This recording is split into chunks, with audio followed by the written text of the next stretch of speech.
Привет, парни! У нас сегодня понедельник, вторая неделя августа. Настроение прекрасное.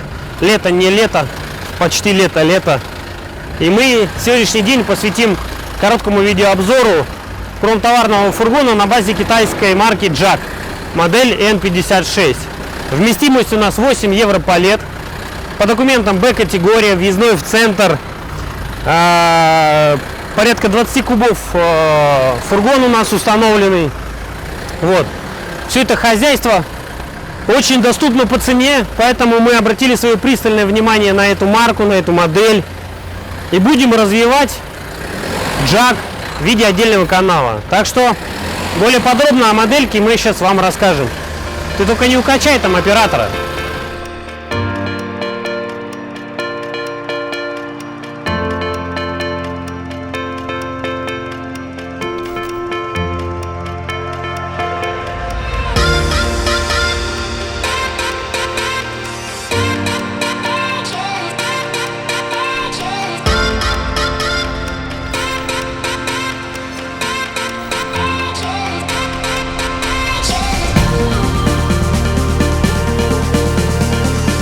Вот у нас представитель компании Европлан, через которую продается этот автомобиль, приехал на осмотр для того, чтобы убедиться, что автомобиль мы собрали.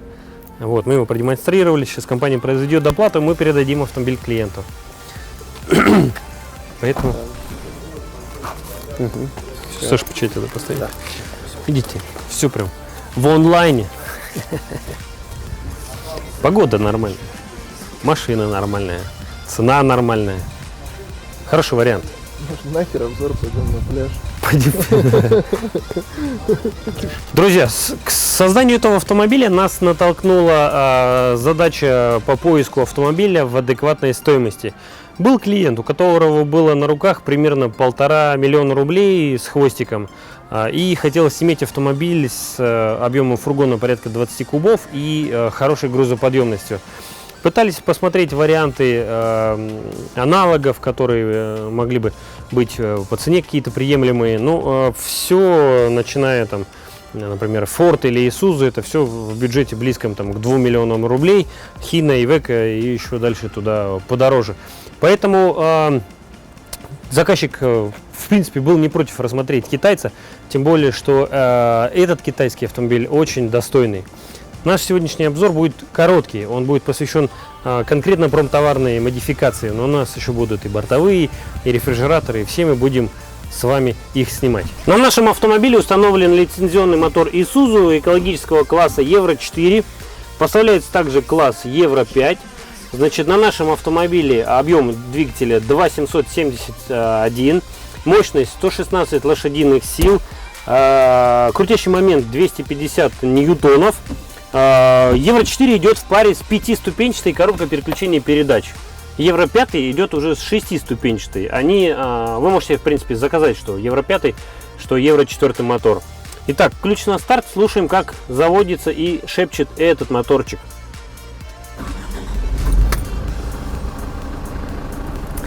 Вася, просто песня, слышишь?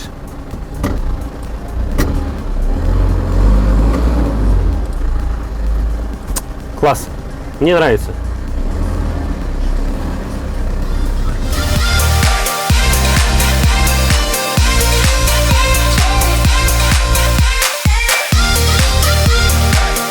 Угол поворота колес тоже достойный. Соответственно, в условиях города, смотрите, вы сможете маневрировать достаточно легко и уверенно, очень важно. Плюс классическая для японцев, прародителей, это марки компоновка кабины с прямоугольной формой. Это как раз то, что нужно в условиях маневрирования в нашем стесненном центре города Москвы. А колеса видали какие? Радиус 17,5. На заднице 18 листов рессоры. Грузоподъемность шасси 3600. Изначально N56 означает полную массу автомобиля 5600. Специально по требованию условий в России категория и полная масса из С-категории сделали Б-категорию. Но при этом осталась возможность распечатывать и С-категорию. Если для вас важны, там вот сейчас все жестче начинает весовой контроль отрабатывать, и для юрлиц штраф страшный, там почти 500 000, если жестко перегрузить машину. Поэтому выбирайте, что для вас первичнее, или в Б-категорию сделать, или в С-категорию. Вот как-то так. Ребят, более подробный видеообзор шасси мы в наших обзорах, наверное, не будем делать и тратить время, потому что, просматривая каждый обзор, вы там бесконечное количество раз слушаете про там, тормоза, про вместимость, про комплектацию, про грузоподъемность, там, АБС и двигателя и все прочее. Не будем это делать. То есть какие у нас ключевые параметры остаются здесь по шасси? Базовое шасси JAG с индексом N56. Нигде он не отображается, этот индекс, но тем не менее это самая маленькая компактная кабина. Колесная формула 4х2, грузоподъемность с промтоварным фургоном, я думаю, там 3,5 тонны возить вообще в легкую, весовой контроль только остается у вас. Б-категория, либо въезд-центр, либо С-категория с полной массой 5600 и чистой грузоподъемностью с промкой, наверное, в районе там 3200 где-то там в рамках одобрения можно будет написать. Одинаковые колеса спереди, сзади, размерность 17,5. Такой размер, по-моему, стоит на Hyundai 78, у Майкла Джексона и больше ни у кого. Майкл Джексон наш любимый, по-моему, прикол во всех видеообзорах, да? Бедненький, прости, пожалуйста, мы тебя затюкали, походу. JAG N56 идет в единственной колесной базе, которая позволяет установить сюда фургон габаритными размерами 4,40, 2,20 на 2,0. Это стандартные размеры. В рамках длины шасси на нашу колесную базу в заводском исполнении кузовщики предполагают установить размер фургона, который, по их мнению, считается оптимальным. Это длина 4,40, ширина 2,20 и высота 2 метра. При такой колесной базе с промтоварными фургонами, как правило, 2-метровой высоты маловато. Я считаю наиболее оптимальным брать высоту 2,20. Для особых рьяных любителей можно здесь постараться и, наверное, добавить еще до высоты где-то 2,30, 2,35, ну, наверное, вот 2,40 это потолок будет по габаритам, потому что, ну, она там, во-первых, несуразно будет смотреться, во-вторых, будет при боковом ветре очень большое пятно контакта и может там машину где-нибудь на трассе неаккуратно качнуть. Ну, опять же, ребят, смотрите по тому, каковы условия вашей логистики, какие ваши требования, и мы под эти требования вам этот автомобиль, естественно, сделаем. Наш промтоварный фургон производства завода Автомеханический завод АМЗ, Нижний Новгород. Такие типы фургона я называю погремушки, потому что он гремит вот таким образом. Я не очень люблю такие фургоны, потому что, ну, как правило, там год-полтора-два, и они превращаются там во что-то развалившееся и несуразное. В качестве обшивки используется лакированная сталь. Обрамление фургона у нас идет оцинкованного, наверное, оцинкованного, окрашенного уголка. Большое количество вот здесь заклепок. Не знаю, через машина, наверное, у нас будет обслуживаться. И будем смотреть, как этот фургон ведет себя там в заводских условиях. Если, ой, господи, в режиме эксплуатации, все уже заговариваться начинаю. Значит, если есть необходимость, мы можем изготовить фургоны и пожестче, и изотермические, и рефрижераторные, и бортовые платформы. Все, что вам надо, все мы вам сделаем. В качестве дополнительной опции на автомобиль была установлена боковая защита. Нижегородцы, например, они стараются боковую защиту вешать почти в стандарте и почти на все модели, длина которых вот фургонов от 4 метров. Рязань, например, это предлагает за отдельную плату, и это у них опция не обязательная. Поэтому мы очень много фордов собираем просто без боковой защиты. Нужна она вам или нет, решать вам, но, насколько я знаю, никаких там жестких требований, связанных там с постановкой на учет, либо там какие-то требования технадзора не регламентируют именно прямо обязательное наличие боковой защиты. Но этот остается на ваш выбор. На задней части нашего фургона в районе ворот тоже много что интересного. Значит, лакированная сталь здесь, оцинкованная, окрашенный уголок здесь, фурнитура у нас оцинкованная, вот с механизм фиксации в закрытом положении. фиксаторы дверей в открытом положении, молоточка вот типа наш классический. Что мне особо нравится во всех фургонах, которые делает Нижний Новгород, это вот этот вот, так сказать, короб, который они варят на заднюю часть и в который размещают фонари. Очень удобная штука с точки зрения и, так сказать, защиты фонарей и препятствованию налипания большого количества там снега, потому что если на каких-то там хиленьких кронштейнах повесить задние фонари, во-первых, много снега налипнет из-под колес, и под тяжестью он просто может банально оторваться. Поэтому вот этот короб классный. Но, например, Рязань такой короб не делает. Вот, поэтому, не знаю, надо думать. Очень хорошая и добротно сделанная лесенка. Вот в этом, за этот компонент им, конечно, 5. Вот. Открываем дверку. Беремся за поручень и спокойно, комфортно. Достаточно комфортно поднимаемся. Ступенька сделана просто вторая немного поглубже, чем вот этот отбойник. И я сейчас вот влупился коленом. Вот. Наш фургон внутри представляет собой каркасную конструкцию, которая сварена из квадратного профиля. Вот в исполнении коричневого цвета все это вы можете видеть. Усилен эта конструкция тремя рядами ламинированной фанерной рейки. Вот она, то есть на саморезах прикручивается. Выглядит таким образом. Если, например, в таком фургоне вы захотите разместить такелажную ленту, то это сделать будет достаточно проблематично. Наверное, придется пускать второй ряд, значит, вот этой обрешетки и уже к этой обрешетке на клепках сажать такелажную ленту. Но это, наверное, долго у вас не продержится. Поэтому сразу закладывайте вот эти вот моменты, когда для себя хотите изготавливать автомобили. В качестве стандартной обшивки на полу используется сетчатая фанера, может быть рифленый алюминий, заливной, наверное, на таких конструкциях глупость. Надо отдать должное, завод установил 2 плафона внутреннего освещения, но эти плафоны российские, с каким-то там, вот, я не знаю, там, вот такусикими, наверное, лампочками, как были у нас на старых фонариках, когда там вот такой вот, как бы, такого размера вот эта лампочка, и вот такого размера там спиралька, и она ни хера не светит. Но надо отдать должное задумке с фонарями. В постоянном положении они горят, двери открытые. На проеме двери установлен язычок. Когда дверь закрывается, этот язычок сжимается, и свет внутри фургона тухнет. Автоматика, ё-моё. Это хорошая идея, потому что у той же Рязани свет включается снаружи, специально отдельный блок выведен. И нередко люди могут забывать. У меня там были пару случаев, когда мы забыли светодиодную, ставили ленту в 5-метровый фургон, забыли выключить освещение и пришли к утру, высадил этот свет аккумулятор, пришлось его заряжать. Вот. Что касаемо вместимости нашего фургона, при размерах 4,40 2,20 на 2,20 габаритных мы имеем 21,3 по наружнему куба по наружнему габаритам. По внутренним габаритам у нас здесь примерно 19 кубов чистого полезного объема. Если вы возите в палетах, то здесь 8 евро палет вместимости.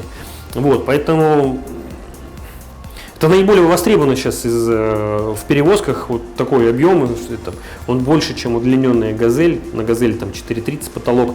Есть версии, где там рама режется и 5 метров, и 6 метров, но мне кажется, это издевательство над автомобилем. Но тем не менее. Вот. А здесь ничего резать раму не надо, все хорошо, все штатное, все базовое, и фургон на 21 куб. Хороший показатель. Один единственный конструктивный недостаток, который мы на первом этапе знакомства с автомобилем обнаружили, вот мы изготовили фургон шириной 2,20, и вот наткнулись на то, что зеркала нифига не видно. То есть если правое зеркало еще более-менее, да, тут вот оно там выступает, но края фургона тоже не видно. Тут есть возможность его там перемещать, но это не выход, потому что у вас она держаться не будет. То есть есть вот одно зафиксированное положение. Вот, наверное, сейчас будем с представительством обсуждать этот момент, что делать с зеркалами и как-то менять вот эту конструкцию и угол здесь, потому что расчетная ширина фургонов по Китаю, по заводу, наверное, 2 метра.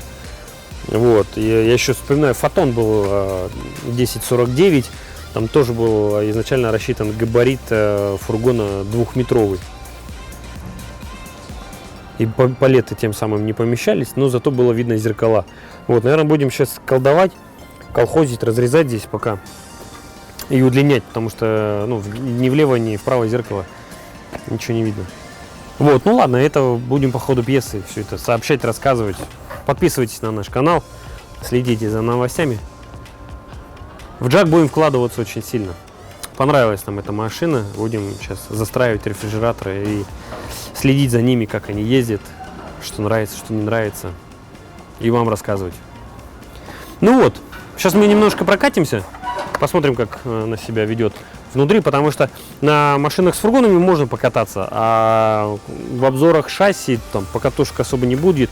Ну и там субъективность сложно что-то понять на шасси. Она там вроде юркая, бодрая, резкая, но ее там швыряет во все стороны, там прыгаешь на ней там, как на валанчике. Вот, поэтому грузись.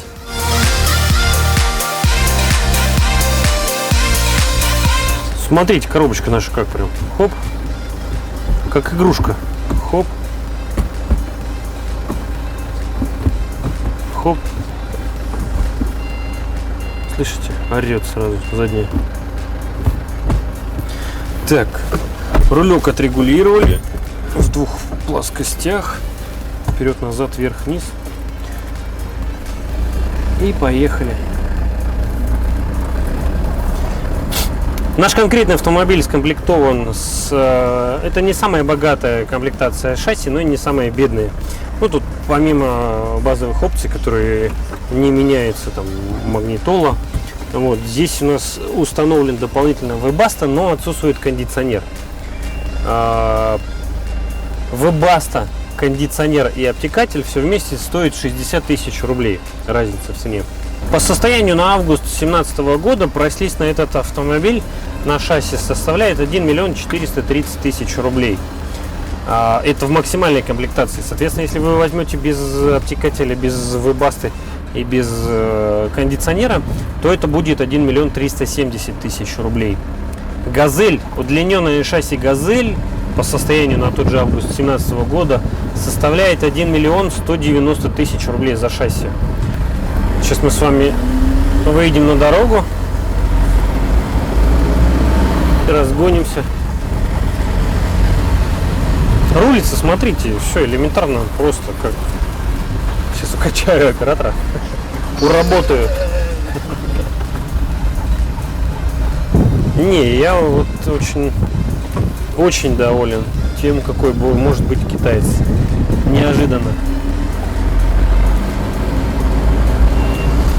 Зеркала, конечно, не... Я наговорил про зеркала, но так, средненькие, короче, зеркала тут могу сказать, потому что не могу сказать, что вообще в них ни хрена не видно, но контур фургона не видно точно, что ни в один, ни в другую сторону края фургона вы не увидите, то есть тогда нужен достаточный богатый опыт мастерства, чтобы вот по зеркалам ориентироваться и безаварийно ездить.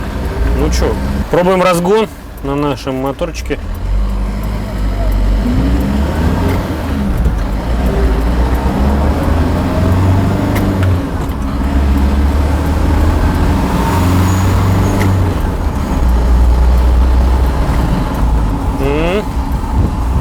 Довольно уверенно. Так разгоняется только Ferrari.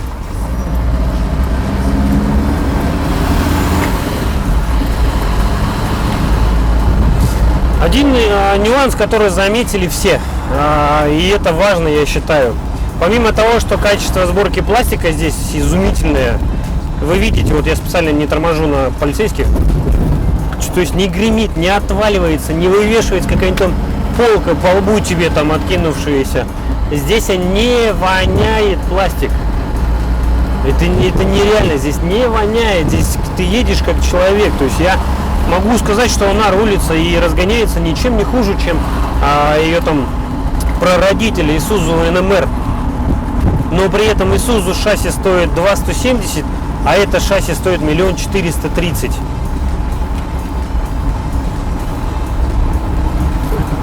Вы еще заработаете вот эту разницу, чтобы купить себе Isuzu. Ну так вот, если по чесноку взять. Рулится, я говорю, я доволен.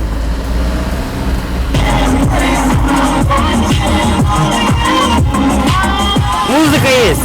Промтоварный фургон на базе JAC N56. Полная масса либо 5600, либо 3500. Вместимость нашей колесной базы фургона позволяет вам расположить либо 21 куб по наружным габаритам объема при стандартных размерах, либо 8 евро по лет вместимости. Грузоподъемность автомобиля с промтоварным фургоном в районе 3 тонн. 3-3,5, я думаю, повезет без проблем, не напрягаясь. Гарантия на автомобиль 3 года, либо 150 тысяч километров. Межсервисный интервал каждые 20 тысяч километров. Но тут я ремарочку одну сделаю, что мы стараемся всех наших клиентов нашего КС-сервиса зазывать на замену масла с фильтром каждые 10 тысяч километров. Вы прекрасно понимаете, с какой соляркой работают, в каких условиях автомобили работают, поэтому раз в 10 тысяч наиболее оптимально. Этот автомобиль в такой комплектации обойдется вам примерно в 1 миллион 560, 1 570 или чуть-чуть больше, если вы захотите фургончик себе промтоварный лучшего качества. Мы вам можем застроить сюда большое количество настроек, рефрижераторные, бортовые, изотермические, там, жилые модули, все что угодно. Очень достойная модель, которая заслуживает вашего внимания. А мы вас будем держать в курсе возможных вариантов. И я пойду догоню этого шмеля и сейчас ему так